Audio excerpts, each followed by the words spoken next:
యెహోషువ అంత పెద్ద మోస స్థానానికి పోవడానికి కారణం ఏంటంటే విశ్వాసంలో నమ్మకంగా జీవించు. ఒక్కసారి 40 రోజులు అనుకుంటారు వెయిట్ చేసినాడు. సెకండ్ టైం కూడా అదే పరిస్థితి. సెకండ్ టైం కూడా 40 రోజులు వెయిట్ చేసినాడు. అటువంటి వెయిటింగ్ పీరియడ్లో నువ్వు ఉండగలుగుతావు. మనల్ని బ్లెస్ కాకపోవడానికి కారణం ఒకటే, వెయిటింగ్ పీరియడ్లో నమ్మకంగా లేకపోవడం.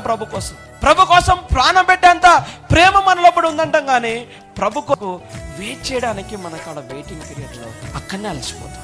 వెన్ వెన్ వెన్ వెన్ ఎప్పుడు ఎప్పుడు ఎప్పుడు ఎప్పుడు ఎప్పుడు దేవుడు మనల్ని ఎప్పుడు బ్లెస్ ఎప్పుడు రాసిపోతాం, ఎప్పుడు ప్రతి హ్యూమన్ యొక్క థాట్స్, ప్రతి ఒక్క హ్యూమన్ యొక్క ఆలోచన విధానం అంతా ఇదే. బట్ దేవుడు నిన్ను ఆశీర్దిస్తాడంటే నువ్వు డ్రైనెస్ లో ఉన్నావని అర్థం. నువ్వు డ్రైనెస్ లో ఉన్నావంటే దేవుడు నిన్ను 100% ఆశీర్దిస్తాడు. ఆ డ్రైనెస్ లో ప్రభుకు నమ్మకం, ఆ ఎండిపోయిన స్థితిలో నమ్మకంగా ఉండవు. ప్రభు కొరకు మరీ నీళ్ళు లేకుండా నిన్ను ఎండబోయినాడు దేవుడు. నిన్ను పోషిస్తుంటాడు, వాటర్ వస్తుంటది, ఫ్లో అవుతుంటది. నీ పోషణకి ఏ బాధ రానియాడు దేవుడు.